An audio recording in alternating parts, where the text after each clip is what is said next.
किसी भी मुकाम पर ये सवाल है कि अगर मैं डरी ना हूं तो मैं क्या फैसला लूंगी। एकदम डर ना हो, मुझे डराने वाला कोई नहीं, मेरे ऊपर कोई डर नहीं है, मेरे ऊपर अब डर नहीं तो लालच भी नहीं होगा, लालच होता है तो डर होता है। तो मेरे ऊपर कोई डर नहीं है, तो बताओ अभी मेरा फैसला क्या होगा? लिख लो, ऐसे ही कह दो, बस लिख तो रहे हैं, कोई इस फैसले पे चलना थोड़ी है, और फिर उस फैसले पर चल जाओ। अगर पहले ही बता दोगे ना अपने आप को कि जो फैसला लिखेंगे उस पर चलना पड़ेगा, तो भीतर जो बैठा हुआ है ना, वो लिखने ही नहीं देगा सही बात। पहले को अच्छा, अगर हाइपोथेटिकली जस्ट अज्यूमिंग, फर्ज कीजिए, कल्पना कीजिए, अगर मैं डरी नहीं हूं तो मैं इस जगह पर क्या करूंगी, वो लिख डालो और फिर कर डालो। कैरियर ऐसे बनता है। अच्छा, जिससे सवाल पूछ रही हो उसको कुछ समझती होगी तभी उससे सवाल पूछ रही हो, मेरा क्या करियर है। कह रहे नहीं आपने तो IIT IIM, अच्छा एक बात बताओ, IIT IIM करके ये करना ज्यादा आसान है ज्यादा मुश्किल है? ईमानदारी से बोलना। मुश्किल ज्यादा है। मुश्किल है ना। हम्म। हम्म। क्योंकि कितने रास्ते खुल जाते हैं और बहुत सारी लालच की चीजें खड़ी हो जाती हैं।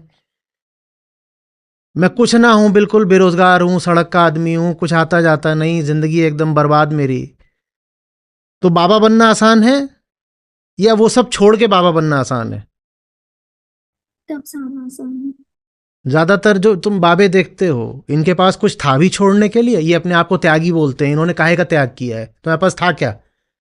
न तुम्हारे पास शिक्षा थी, न तुम्हारे पास नौकरी थी, न तुम्हारे पास व्यापार था, न तुम्हारे पास कोई ज्ञान था, तुमने क्या त्यागा है? तुम काहे के बाबा हो? हम्म। ठीक। अब मैं आपके सामने बैठा हूं, बहुत सारी चीजें थी जो बुला रही थी, सब तरीके के लालच बाहें फैलाए खड़े थे, आओ आओ स्वागत कर रहे थे। और ये जो कर रहा हूं ये कैरियर है, प्यार सबसे बड़ी बात है। और जब आप ये करते हो फिर बताना, अब तो आप मिड 20s में हो, इतना समझते हो कि बिजनेस प्लान तो जानते हो। जो मैं कर रहा हूं, क्या ये काम किसी भी तरीके के बिजनेस प्लान से हो सकता है या किसी भी तरह के प्लान से हो सकता है? बस हो जाता है। जब प्यार होता है ना तो आगे का रास्ता अपने आप बन जाता है, आपको पता भी नहीं होता कैसे बनेगा, बिना योजना के बनता है।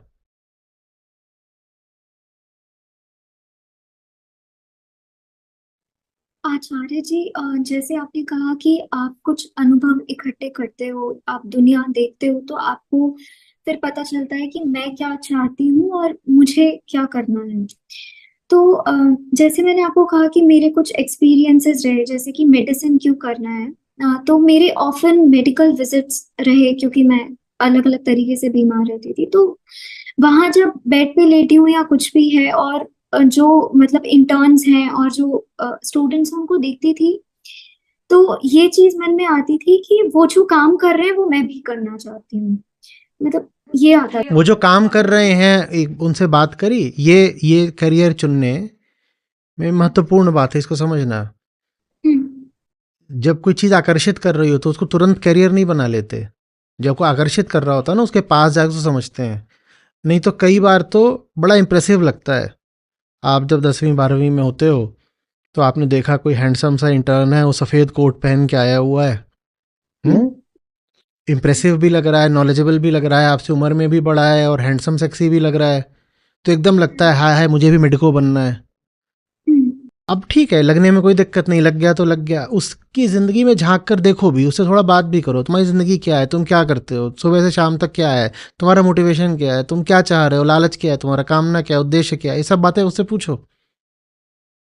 कोई चीज़ आकर्षित करे, आकर्षण में बुराई नहीं है, पर जो चीज़ आकर्षित करे उसके बारे में अज्ञानी रह जाओ, इसमें तो बुराई है। जो चीज़ आकर्षित करे उसके फिर करीब जाके उसको समझो ना। आकर्षण अगर टिका रहने लायक होगा तो टिका रहेगा, नहीं तो जब तुम जाकर के जांच पड़ताल करोगे तो आकर्षण गिर जाएगा। हम्म। ठीक है, करियर ऐसे बनता है, जिंदगी को जान के समझ के अपने आप स्पष्ट होता जाता है, ये नहीं ये। और जब इस तरीके से करियर का निर्धारण होता है ना, तो जो रास्ते आपने सोचे भी नहीं थे, आप उन रास्तों पर चलना शुरू कर देते हो। यहाँ बैठे बैठे सोचोगे what kind of career should I have, बैठे बैठे सोच रहे हो, उससे नहीं होगा। ये एक ऑर्गेनिक प्रक्रिया होती है। आप जिंदगी के साथ एक एंगेजमेंट करते हो, जब वो करते हो तो जिंदगी फिर अपने आप कुछ ऐसे रास्ते खोलती है, एकदम अनूठे रास्ते, हो सकता है उन पर पहले कभी कोई चला भी ना हो, पर आपको पता चलता है वही रास्ते आपके हैं, वही रास्ते प्यार के हैं।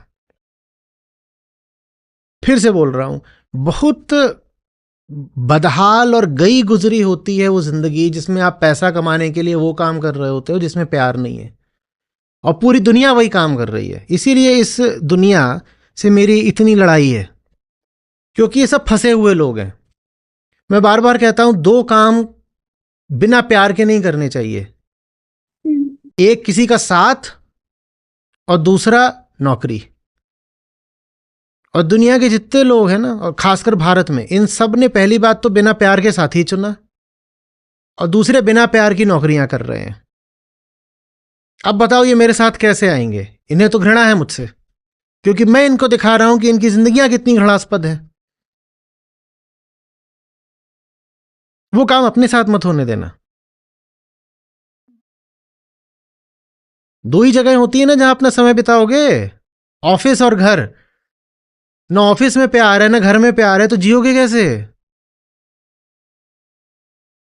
ऑफिस में बस ऐसे ही मगज मारे कुछ कर रहे हो कि पैसा मिल जाएगा, सैलरी मिल जाएगी, तो क्या कर रहे हो? घुट रहे हो, जान दे रहे हो, बर्बाद हो रहे हो, और क्या कर रहे हो? फिर घर आते हो, वहां बच्चे चिल्लपों कर रहे हैं। बच्चे कहां से आ गए? बस ऐसे ही आ गए, ठरक।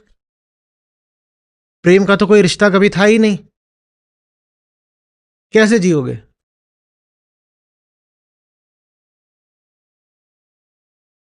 हुँ? तो मैंने कुछ मेडिकल प्रोफेशनल से बात करने की कोशिश की, तो उन्होंने मुझे यही कह के कह दिया कि अब तो तुम 24 की हो, अब क्या करोगी, मेडिसिन बहुत लंबी। वो बात करने लायक ही नहीं थे जो ऐसी फालतू जवाब दें, तो उनसे क्या बात कर रहे हो? इतने सारे मेडिकल प्रोफेशनल हैं, किसी ढंग के आदमी से बात करो।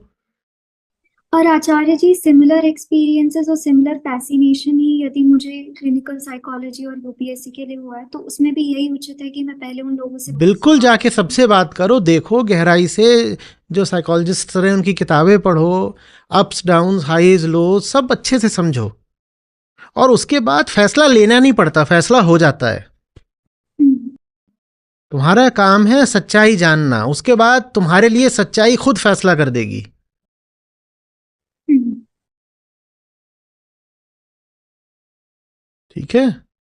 हम्म, और डरो नहीं, सच्चाई जो फैसले ले तुम्हारे लिए, वो हो सकता है कि तुम्हारी पसंद नापसंद से मेल ना खाएं, पर एक बार तुमने सच्चाई को ऑथराइज कर दिया कि sir you decide on my behalf, उसके बाद वो जो भी फैसला ले उसके आगे सर झुकाओ। वो फैसला अक्सर ऐसा होगा जो तुमको अटपटा लगेगा, अटपटा लगे तो लगे, भाई मैंने जिसको दे दिया था अथॉरिटी उसने तय किया है मेरे लिए, the super boss has decided for me, now I can't back of. ठीक है? जैसे यूपीएससी करने का थॉट कई बार मन में आता है, फिर तुरंत ही ये थॉट आ जाता है मैं कभी नहीं कर पाऊंगी। यूपीएससी क्यों करनी है? पिक्चर देखी है इसलिए? नहीं आचार्य जी। तो क्यों करनी? कितने सिविल सर्वेंट से आके बात करी है, कितनी ब्यूरोक्रेट्स की ज़िंदगी जानते हो, कितना ये जानते हो कि सिविल सर्विसेज एग्ज़ाम में जो अलग अलग सर्विसेज होती हैं उनमें क्या करियर पाथ्स होते हैं, ये सब पता करा है। आप प्रमोट होते हो, मान लो आप रेवेन्यू में हो, आप प्रमोट हो गए, क्या आपका करियर पाथ होगा, ये सब आपने अच्छे से पता करा है। या आप फॉरेन सर्विस में जाते हो तो उसमें आप तुरंत तो एम्बेसडर नहीं बन जाओगे, उसमें पूरा करियर पाथ क्या होता है ये सब जानते हो। मैंने 2-3 ब्यूरोक्रेट्स की जो बायोग्राफीज हैं उनको रीड करा, और एक दो से ही बस मुलाकात हुई। ऐसे नहीं होता बेटा, हम्म, ऐसे नहीं होता। मैं आपसे बात इसलिए कर पा रहा हूं क्योंकि मैं आपसे जिस मुद्दे पे बात कर रहा हूं, इस मुद्दे पर मैं हजारों नहीं तो सैकड़ों किताबें पढ़ चुका हूं। आपसे नहीं कह रहा सैकड़ों किताबें पढ़ो, लेकिन कम से कम उतनी तो जानकारी इकट्ठा करो कि निर्णय स्वतः स्फूर्त होने लग जाए, एक ऑटोमेटिक क्लैरिटी आती है जिससे ऑटोमेटिक डिसीजन मेकिंग हो जाती है।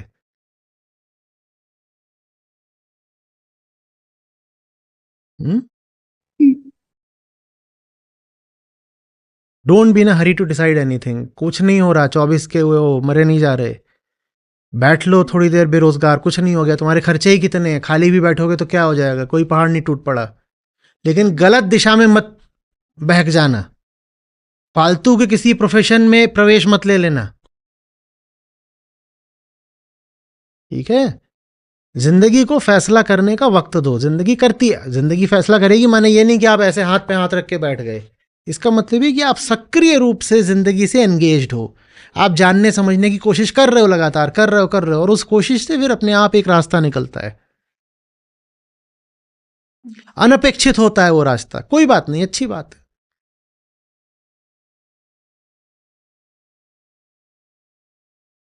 ठीक है। जी। हम्म।